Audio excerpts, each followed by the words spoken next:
मैं आज आपको एक कमाल की वनस्पति बताता हूं जो आपके ध्यान के लिए, आपके मस्तिष्क के लिए, आपकी मेमोरी पावर के लिए बहुत कमाल की है। जैसे दुर्वा एक घास है जी, इसी प्रकार से एक प्रकार की वनस्पति है मंडूक वर्णी, जिसे बोलचाल में गोटू कोला कहते हैं। ये कहीं भी मिल जाती है। आप ई कॉमर्स में ऑनलाइन अभी आप बटन दबाएंगे और गोटू कोला का चूर्ण मिल जाएगा आपको, GOTUKOLA। ये आप ढूंढेंगे, आपको पूरी कुंडली मिल जाएगी इसकी जी। ये गोटू कोला, ये वनस्पति आपकी याददाश्त के लिए, आपकी मानसिक क्षमता के लिए, मानसिक विकारों के लिए,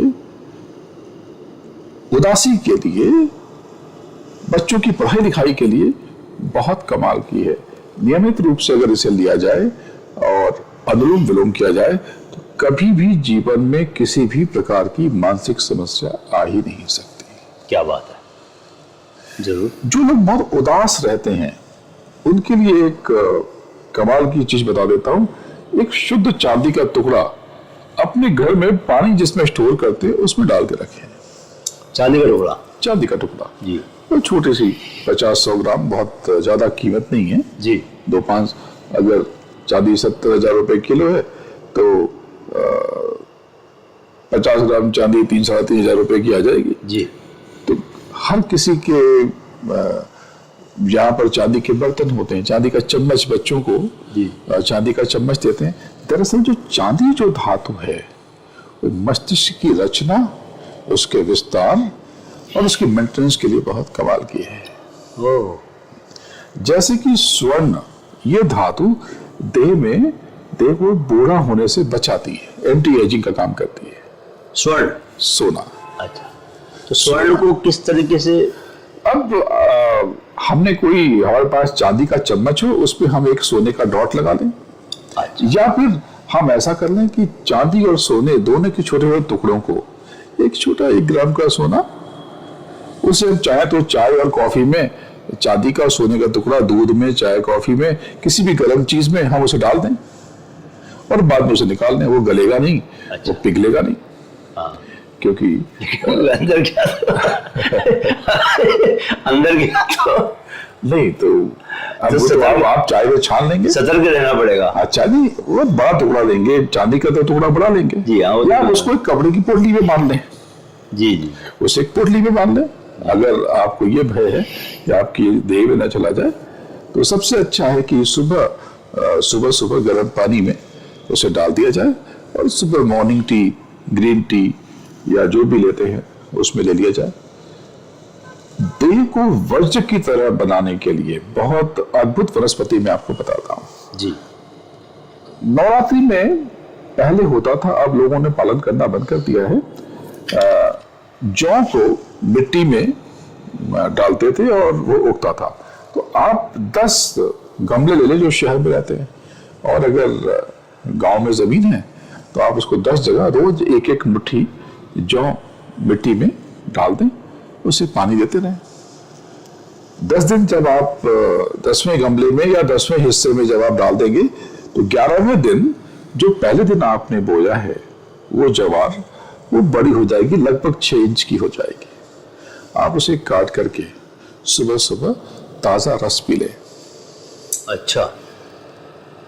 ये कैंसर जैसी बीमारी, ये फेज 2 के कैंसर, यहाँ तक कि 3rd स्टेज के कैंसर में भी पनप रहा है, ये इलाज कर देता है। साथ में हल्दी, और ये कैंसर का इलाज कर देता है। केवल ये ज्वार का रस ये देह में तमाम तरह के विकारों को दूर करने में सक्षम है, देह को फौलाद की तरह बनाने की ताकत रखता है। हमारे यहाँ ये धार्मिक क्रियाकलाप का हिस्सा हुआ करता था। अच्छा। इससे नवरात्रि के बाद जब विजयादशमी आती थी तो कान के पीछे खोसने का रिवाज था, इसलिए कि कान के पीछे चीजें, ये जो स्किन है, त्वचा है, ये एब्सॉर्ब करती है, ग्रहण करती है। ओके। लेकिन उससे अच्छा है कि इसका रस थोड़ा सा बिटर स्वाद, थोड़ा एकदम से कैसाला तो नहीं, लेकिन थोड़ा सा स्वाद लाभ चाहिए तो फिर स्वाद को क्या देखना, बहुत विलक्षण है ये औषधि। ये सब कुछ हमारे यहाँ पे आयुर्वेद भी 5वां वेद है जी। आयुर्वेद भी 5वां वेद है। अगर हम इन सब का पालन करते रहे तो हमारा जीवन अद्भुत हो जाएगा। लेकिन इसके साथ सबसे महत्वपूर्ण है शब्द योग का शब्द। इसके साथ सबसे महत्वपूर्ण है शब्द योग की भजन की क्रिया प्रक्रिया। भजन यानी भज और श्रवण। जी। श्रवण यानी सुनना, कॉस्मिक साउंड को सुनना, ब्रह्मांडीय ध्वनियों का श्रवण करना। इसके लिए आप आरंभ में बाहरी दोनों कानों को बंद करके कुछ देर बैठ जाएं और जो आपके भीतर गुंजन महसूस हो रहा है आप उसको सुनने की कोशिश करें। पहले तो आपको यहाँ कान के अंदर के पर्दों से एक झंझनार सी एक वाइब्रेशन से सुनाई पड़ेगी। उसको खींच करके आप दोनों आंखों के मध्य लेकर के आए और आज्ञा चक्र पर आप वहां पर इसके स्पंदन को महसूस करें, यानी यहां से सुनने की कोशिश करें। दरअसल आध्यात्मिक मान्यताएं कहती हैं कि दोनों आंखों के बीच में आपकी सुरत यानी आत्मा, जीवात्मा वास निवास करती है और हर आत्मा में, जीवात्मा में उसका अपना एक पूरा अलग सिस्टम है।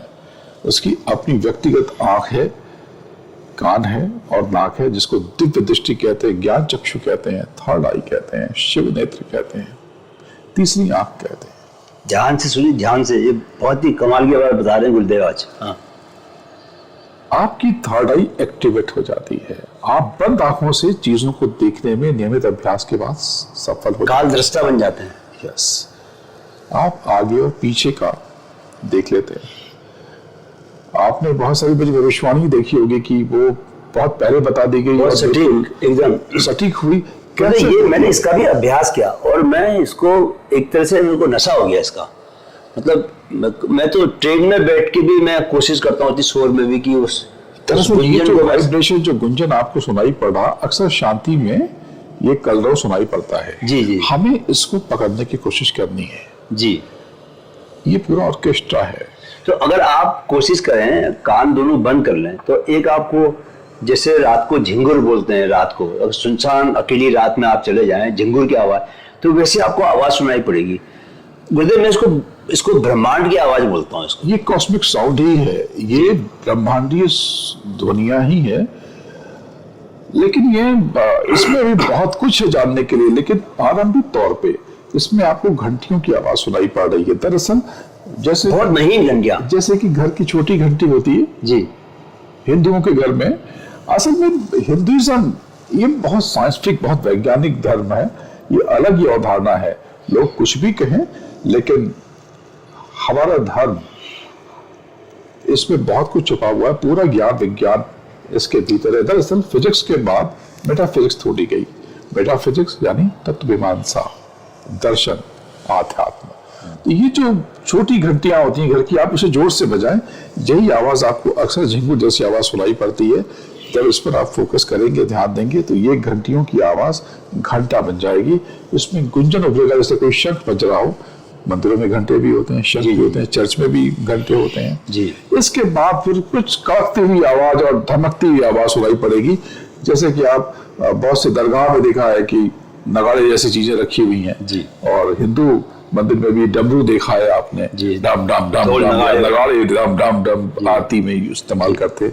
दरअसल ये सारे इंस्ट्रूमेंट वहां इसलिए रखे गए, ये सारी आवाजें आपको पकड़नी है। ये सब आपको अंतर में सुनना है। ये तो सांकेतिक हैं, प्रतीक मात्र हैं और ये बहुत छोटा एग्जाम्पल है। दरअसल वो महानाद इनसे अलहदा है, विलक्षण है, पृथक है, वो अद्भुत है, वो दिव्य है, वो अनोखा है, वो अनूप है। उसके जैसा कुछ नहीं है। कितना समय अभ्यास करने के बाद आपको लगता है कि लोग इस स्तर तक पहुंच सकते हैं? कनेक्ट होने की बात है। हो सकता है कि आप पहले दिन से ही कनेक्ट हो जाएं। अच्छा, आपकी तरफ पर लगन की बात है। आपकी, जैसे कि जहां तक मैं आपके जीवन के बारे में जानता हूं, आप कभी भी साहित्य के विद्यार्थी तो थे नहीं ना? साइंस का विद्यार्थी था। आप साइंस के स्टूडेंट थे, विज्ञान के विद्यार्थी थे, आप सेना में थे जी। उसके बाद आप एक, अगर मैं गलत नहीं हूं तो आप शायद पत्रकारिता में आप पहले सिक्योरिटी इंचार्ज के थ्रू आए। गुरुदेव मैं कुछ दिनों पहले समीर जैन जो हमारे मालिक हैं, टाइम्स ऑफ इंडिया के ओनर है, उनके घर गया था जी। वो 12th फेल के जो IPS अफसर है मनोज जी को लेकर, उनकी पत्नी भी साथ में थी। तो ये कहानी जब उन्होंने सुनी तो उन्होंने कहा कि आपकी कहानी पर भी फिल्म बननी चाहिए।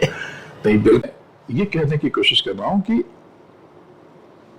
फौज से लेकर, विज्ञान से लेकर और सिक्योरिटी इंचार्ज से लेकर के यहां तक का सफर ऐसे हुआ कि आपके भीतर किसी ने साहित्य का बीज डाल दिया जी और आप कनेक्ट हो गए जी। और आपके भीतर काव्य की रसधारा फूट पड़ी। कनेक्शन की बात है। जो आपने पूछा कितना समय लगेगा, तो मैं कहता हूं कि वो पहली फर्स्ट सिटिंग में भी हो सकता है, लेकिन अगर आप ठीक से कनेक्ट नहीं हुए, आप केवल स्कूल में जाते रहे, आपने कुछ सीखा नहीं, तो जीवन भर स्कूल जाते रहे कभी पास नहीं हो पाएंगे।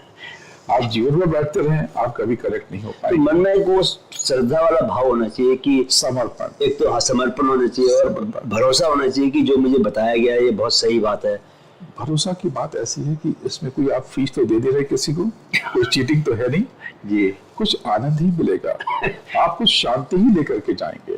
दरअसल दर्शकों, मैं आपको ये बताता हूं कि जब आप इस कॉस्मिक साउंड को सुनने का अभ्यास करेंगे, आप शब्द योग का अभ्यास करेंगे और ये झंझनाहट पर आप जब फोकस करेंगे, ध्यान देंगे और इसे सुनने की कोशिश करेंगे, आपकी आंतरिक शक्ति में जबरदस्त उफान आएगा, उछाल आएगा, इजाफा होने लगेगा। बिल्कुल सही बात है। आपको शायद अंदाजा ना हो, मैं बमुश्किल सामान्य तौर पे 2-2.5 घंटे से ज्यादा नहीं सो पाता और उतने में मैं फ्रेश हूँ। मुझे किसी चीज की आदत थी, ना मुझे चाय चाहिए ना कॉफी चाहिए। अभी आने के पहले या बैठने के पहले मैंने मंगाया, मैंने पूछा आपको, मैंने छाछ मंगाई और वो अभी भी रखी हुई है जी। जिसे मट्ठा कहते हैं पूर्वी भारत में, बटर मिल्क कहते हैं। तो मुझे किसी चीज की आदत नहीं है, किसी चीज पे निर्भर नहीं हूँ। खाना ना मिले तो भी मैं कई दिन जिंदा रह सकता हूँ, बहुत समय तक रह सकता हूँ, क्योंकि आप इस तरह के जो नाद सुनना, हाँ, ये सब कि ध्यान में जाना, आप उस शब्द को जब ग्रहण करने लगते हैं, अंगीकार करने लगते हैं, आप कनेक्ट हो जाते हैं, तो आपकी पावर सप्लाई बदल जाती है जी। आपको एनर्जी ये फूड से नहीं आती, आपको ये जो फूड की आदत है, ये तो आदत है जी। प्राण से, प्राण तो उधर। तो आप अगर उस शब्द से कनेक्ट हो जाते हैं, उस महान आद से जुड़ जाते हैं, तो ये आपका आहार बन जाता है। अब ये आपके भीतर परम चेतना का संचार करेगा।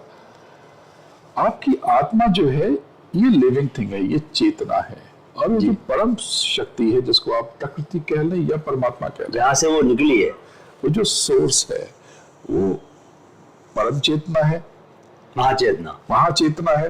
तो चेतन से चेतन जी का स्मरण ही पूजन है, बाकी कुछ भी पूजन नहीं है। अद्भुत। आप ये जिसको आप आरती कहते हैं, आप पूजा पाठ कहते हैं, दरअसल ये कर्म कांड है, ये कर्म कांड है। पूजा का अर्थ है कनेक्ट होना। चेतना से आपकी चेतना अगर महाचेतना के साथ, चेतना से महाचेतना का जो कनेक्शन है, यही पूजन है। तो फिर वो धारणा के बाद वो ध्यान आएगा, वो यस, धारणा के बाद फिर जब आप धारण कर लेते हैं, तो धारणा से ही कनेक्शन बनता है जी, संपर्क बनता है। और जैसे ही संपर्क बनता है, आप ध्यान एक बिंदु पर आप फोकस करने लगते हैं जी। और ध्यान भजन, शब्द योग में हम उसे ध्यान अकेला नहीं कहते, क्योंकि ध्यान का मतलब होता है देखना। केवल देखना कोई क्रिया प्रक्रिया नहीं है। अगर आप उसका सेकंड डायमेंशन जो है सुनना, वो नहीं है, तो देखने का अर्थ क्या है? मैं दृश्य देखूं, सिनेमा देखूं, लेकिन मुझे कुछ सुनाई ना पड़े, तो पूरी पिक्चर का, सिनेमा का मजा खत्म हो तो हम जाता है। प्राणायाम से सर आगे निकले थे, हम शुरुआत हम प्राणायाम तक पहुंचे थे। तो प्राणायाम, यम नियम आसन प्राणायाम, प्रत्याहार। प्रत्याहार यानी कि ये धारणा के पहले की स्थिति है जिसमें पूरा संसार फंसा हुआ है। वहां से आप निकलते हो बाहर, करियर में, क्रेडिट कार्ड में, फैमिली लाइफ में, गर्लफ्रेंड में, बॉयफ्रेंड में, अनाप शराब चीजों में हमने खुद को चिद्दी करके बिखेर दिया है। जीवन तो जी ही नहीं रहे। हम जीवन जी ही नहीं रहे, क्योंकि हमने खुद को टुकड़ा टुकड़ा कर दिया है। जैसे मैं आपको 1 करोड़ रुपए दूं, बहुत बढ़िया बात। और उसमें आप 1 करोड़ चीजें खरीदें, तो आप 1 रुपए की चीज खरीद पाएंगे, जो कि निश्चित रूप से बेकार की चीज आएगी। ध्यान से सुनिए, लेकिन अगर आपने उस 1 करोड़ को संचित करके कोई एक चीज दी, तो बहुत बड़ी चीज लेकर आएंगे। बहुत बड़ी चीज लेके आएंगे। इसी चीज को कहते हैं कि jack of all mean master of none. आपने किसी चीज की मास्टरी, यानी आप अपतिम की तरफ पहुंच ही नहीं पाएंगे, आप पूर्णता की तरफ पहुंच ही नहीं पाएंगे। तो खुद को एक बिंदु पर ले जाएं, व्यर्थ की चीजों में खुद को न उलझाएं, जहां वहां से खुद को समेटें। जो शुरू में आरंभ में मैंने कहा, पूरा संसार एक सुपरमार्केट है, आप जो पिक करेंगे वही आप ले आएंगे। कोई शिकायत न करें, कोई कंप्लेन न करें और न कोई दुर्भावना रखें। किसी ने अगर आपका बुरा कर दिया जाने या अनजाने में, उससे न चिढ़े न बद्दुआ दें, बल्कि मैं कहता हूं उसके लिए प्रार्थना करें। एक बात ध्यान रखें कि जिसकी निंदा नहीं होती उसका कभी सम्मान नहीं होता। निंदा होगी तो ही सम्मान होगा, नुकसान होगा तभी नफा होगा, बुरा होगा तभी जीवन में अच्छा होगा। नास्तिक होंगे तभी आस्तिक होंगे, नकारात्मक शक्तियां होंगी तभी प्रभु की प्राप्ति और सकारात्मक ऊर्जा का प्राकट्य होगा। बुरे होंगे तभी अच्छे की कीमत होगी। इसमें वो स्वामी विवेकानंद जी ने भी ये बोला है ना कि आपको जो चीज पानी है, सारी की सारी शक्तियां जो है उस तरफ अलाइन कर दीजिए। जैसे वो फोकस करते हैं तो एक ही जगह पर रखा तो वो जल जाता है। तो ये जो आप बता रहे थे कि आप 100 टुकड़ों में आप बढ़ गए तो आपको कुछ मिलता ही नहीं। बिल्कुल। तो आप अगर सब कुछ छोड़ के एक चीज के पीछे गए आप, बिल्कुल बिल्कुल, आप एक बिंदु पर फोकस करें। जैसे कि मैं, अगर ये मेटल का पीस है तो क्या मैं इससे इस कपड़े को काट सकता हूं? नहीं काट सकता। क्यों? क्योंकि इसके वजन की ऊर्जा और मेरी शक्ति की ऊर्जा इतने चारों तरफ, इतने सरफेस पे बिखर जाएगी। लेकिन इसको मैं अगर ब्लेड का आकार दे दूं, चाकू का आकार दे दूं, एक शार्प कर दूं और एक बिंदु पर ही सारी शक्ति मैं लपेट दूं, समेट दूं, अब ये कपड़ा तो क्या, ये नीचे जो पत्थर है इसे भी काट देगा। जी जी, सही बात। सारी चीज यही है, सब मूल भावना यही है जो मैंने आरंभ में कहा था कि पूरी दुनिया एक सुपरमार्केट है। आपको वही मिला है जो आप लेकर आए हैं। अगर आपके साथ अच्छा नहीं हो रहा, इसका मतलब कि भूल आपसे हो रही है, जाने या अनजाने तरीके से। कुछ चीजें आप सीखें, ग्रेटफुल और थैंकफुल होना सीखें, शुक्राना अदा करें, धन्यवाद हमेशा देते रहे हर किसी को, प्रकृति को, कुदरत को, प्रभु को, माता पिता को, गुरु को और जिसने जिसने भी आपकी मदद की है। लेकिन जिसने आपकी कभी मदद नहीं की या ना कर सका, उसे कभी भी नीचा ना दिखाएं, शिकायत ना करें, बुरा ना माने। कुछ तो मजबूरियां रही होंगी, क्या बात, यूं ही कोई व्यवहार नहीं होता। बहुत सुंदर। सबकी अपनी स्थिति परिस्थिति है। अगर किसी ने आपका जाने या अनजाने में बुरा कर दिया, अपमान कर दिया, तो उसके लिए आप प्रार्थना करें, न कि उसे बददुआ दें। क्यों? हम उसे उसका अच्छा क्यों सोचें? उसने मेरा बुरा किया है। अगर उसने कुछ बुरा किया है तो उसने अपने खाते का सृजन किया है।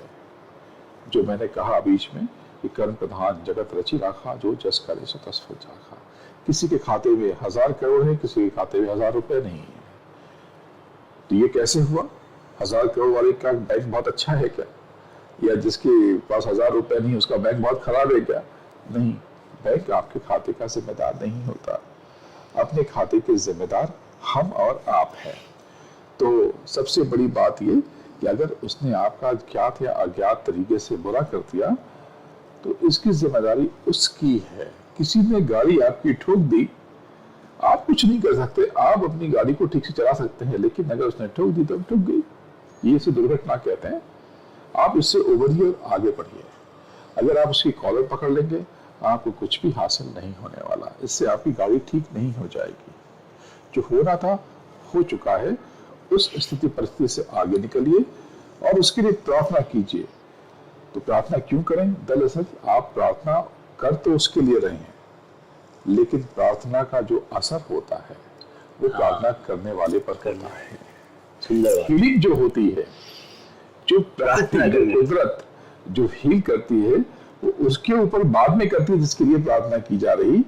जो प्रार्थना कर रहा उसकी हीलिंग पहले होती है। ये सब बातें और बताते रहिए आप, क्योंकि ये बहुत सुंदर बातें आप बता रहे हैं, एकदम अद्भुत।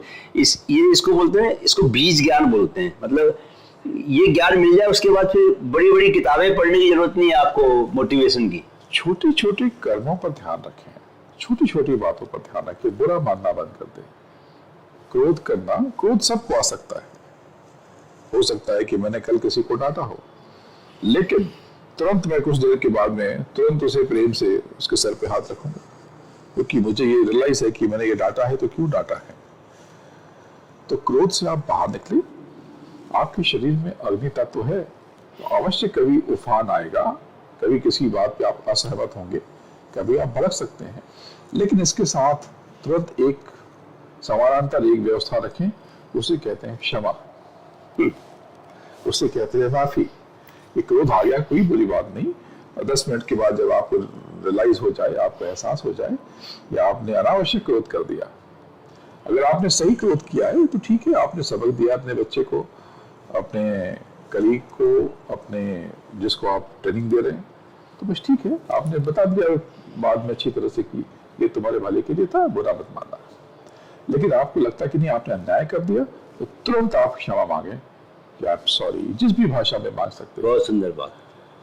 क्योंकि अगर आप क्षमा नहीं करते तो आपका मनुष्य होने का कोई अर्थ नहीं। इसमें एक बात जो आपने अभी भी कही कि जब आप क्षमा मांगोगे तो दूसरे आदमी पर कोई फर्क पड़ेगा, जो पड़ेगा वो तो बात की बात है, लेकिन आपके भीतर ही हीलिंग आपकी होगी। क्षमा मांगने वाले के भीतर शीतलता का संचार होने लगता है। दो चीजें आपकी पात्रता को बहुत बढ़ा देती हैं, ये है क्षमा और प्रार्थना। जी, प्रार्थना नियमित रूप से करनी चाहिए। स्कूल में आप देखें, जो बच्चे आंख बंद करके बहुत तन्मय होकर के प्रार्थना करते थे, उनके मार्क्स हमेशा अच्छे आते थे। विश्वास के साथ प्रार्थना। जो बच्चे बस यही टाइम पास करते थे, जिस भी भाषा में, जिस भी तरीके की प्रार्थना, तो उससे उनको कोई लाभ नहीं होता था। तो जिनका ध्यान अच्छा है वही अच्छे से प्रार्थना करेंगे ना, जिनका ध्यान स्थिर है, जो ध्यान नहीं कर पाते। नहीं, प्रार्थना करने से भी ध्यान अच्छा हो सकता है, दोनों पूरक हैं। अच्छा, दोनों व्यवस्था एक दूसरे के पूरक है। जिनका ध्यान अच्छा नहीं हो पाता, जो ठीक से ध्यान नहीं कर पाते, प्रार्थना करने से ध्यान बन जाता है। किसी भी दोषारोपण न करें। गुरुदेव, जीवन में लोगों के ध्यान का बहुत ज्यादा अभाव है। मुझे बहुत तकलीफ होती है कई बार, मैं जब स्कूल्स में जाता हूँ, कॉलेजेस में जाता हूँ, जब मैं छात्रों से, बच्चों से पूछता हूँ कि कितने लोग ध्यान करते हैं या अभ्यास करते हैं, तो मुश्किल से 2-3 हाथ ही खड़े होते हैं। सुंदर जी, वो भी शायद छूट-फूट हाथ खड़े करते हैं। तो ये इस राष्ट्र में कैसे आएगा, समाज में? तो भारतीय समाज तो बड़े बड़े ऋषि मुनि हमारे देश में हुए हैं, हमारी परंपरा रही है ध्यान। लोगों को, पतंजलि ने योग शास्त्र लिख के गए, वो लोगों को ध्यान का अर्थ ही नहीं पता। लोग ये समझते हैं कि ध्यान का अर्थ आंख बंद करना होता है। ध्यान का अर्थ आंख बंद करना नहीं होता, बल्कि अनंतों जन्मों के हिडन सेंसेस को खोल लेना होता है, यानी बंद आंख को खोल लेना होता है।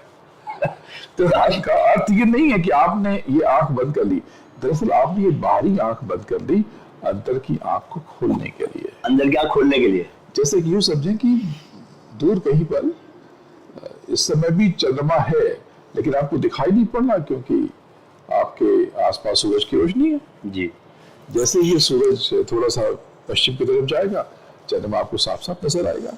जैसे सामने माउंटेन, हमारे सामने वो पहाड़ दिख रहा है, जी, वो बहुत बड़ा पहाड़ है, लेकिन इस उंगली से, ये उंगली उससे बहुत छोटी है, बस अब ये पास में आया, वो पहाड़ लुप्त हो गया।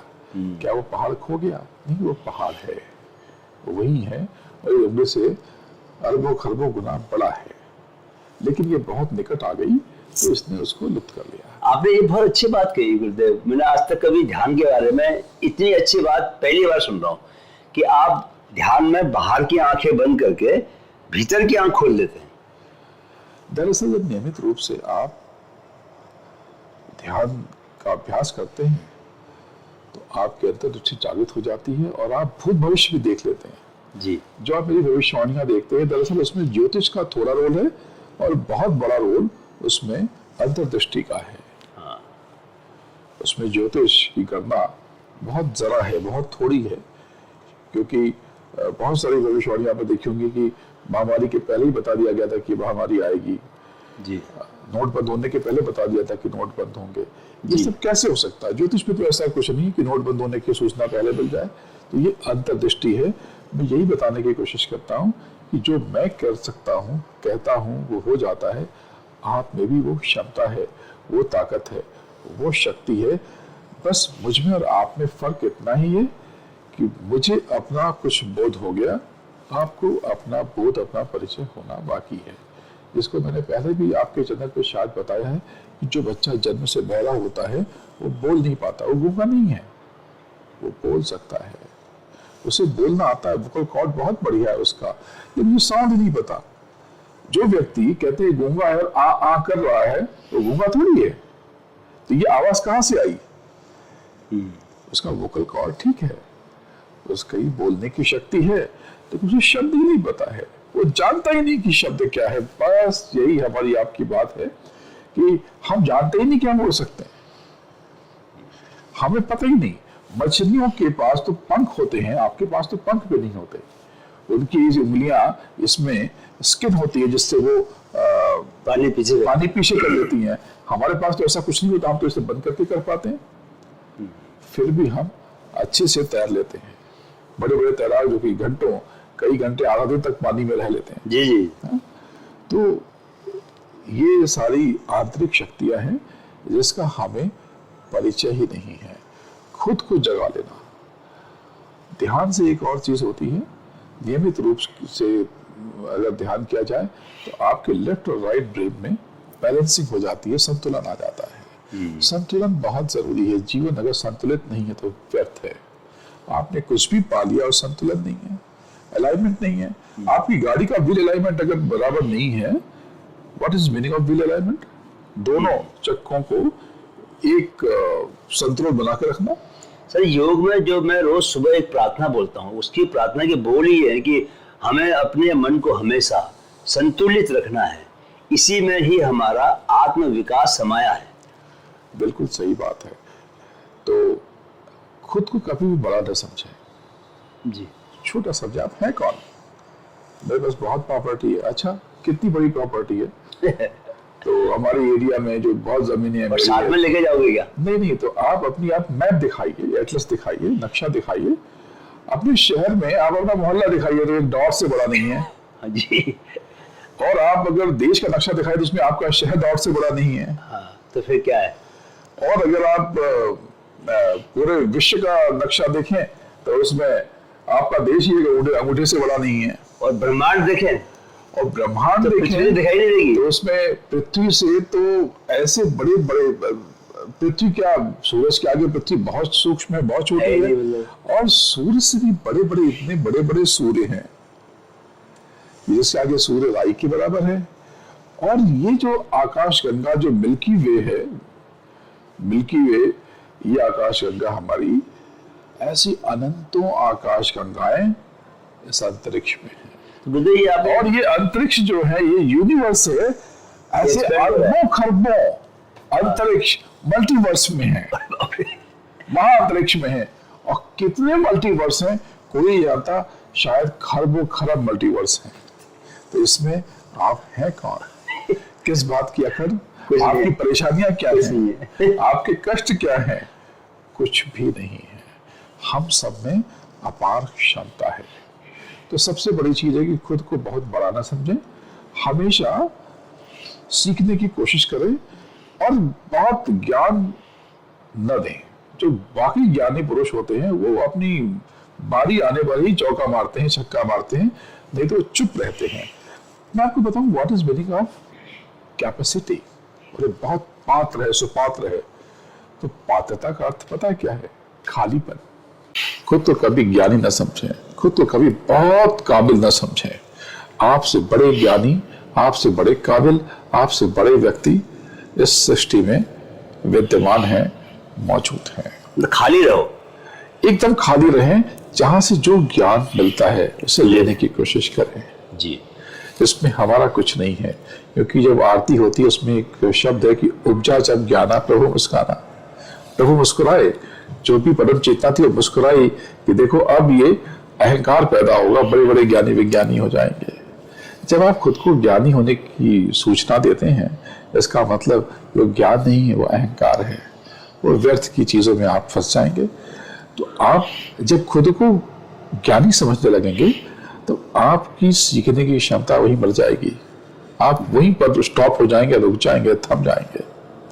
तो गुरुदेव, आपने आज इतनी अद्भुत बातें बताई हैं, मैं तो आप विभोर होके जा रहा हूँ। छोटी छोटी बातें इतनी काम की हैं। अगर दर्शक हमारे जिन्होंने आज आपकी बातों को सुना है, इन सभी बातों को अगर अपने रोजमर्रा के जीवन में अपनाएं तो कोई वजह नहीं कि उनका जीवन आनंद से तो भरेगा ही भरेगा, बल्कि वो निरंतर समृद्ध होते जाएंगे और संसार का सुख भी उनके पास आएगा। अगली बार जब हम लोग मिलेंगे तो मैं आपके दर्शकों को और नई टेक्निक सिखाऊंगा। हम लोग 2 महीने में एक बार आपसे जरूर बात करना चाहते हैं। मैं तो आपको ये वचन देना पड़ेगा कि हमें 2 महीने में एक बार आपसे, हम चाहे आप यूरोप रहें, चाहे आप अमेरिका में रहें या आप भारत भ्रमण पर निकले हो, लेकिन हम एक शर्त, हम एक प्रॉमिस देते हैं अपने दर्शकों को कि 2 महीने में आपसे एक बातचीत जरूर करेंगे। बिल्कुल, हम लोग पूरी कोशिश करेंगे कि अधिक से अधिक समय अपने दर्शकों को हम दे सके और उन्हें नई नई चीजें सिखा सकें, क्योंकि आपके दर्शकों की रुचि बहुत बढ़ रही है। मुझे जो फीडबैक मिल रहा है जी, आपके दर्शक बड़े जागरूक हैं और आपके जो सब्सक्राइबर हैं वो अचानक से बहुत बढ़ गए जी, और आपकी रीच, आपके चैनल की रीच बहुत अधिक हो गई। तो ये बहुत विलक्षण बात है। आपके वीडियोस पूरे संसार में देखे जाते हैं, इसके लिए आप साधुवाद के पात्र हैं। गुरुदेव, आपका बहुत बहुत धन्यवाद। आप सबका जीवन मंगलमय हो, आपका दिन मंगलमय हो, आप आनंद से रहें, सुखी रहें, सहज रहें, सरल रहें, खुद को कभी बड़ा न समझें, खुद को छोटा समझें, क्षमा करें, प्रार्थना खूब करें, हृदय में करुणा रखें, आनंद से रहें।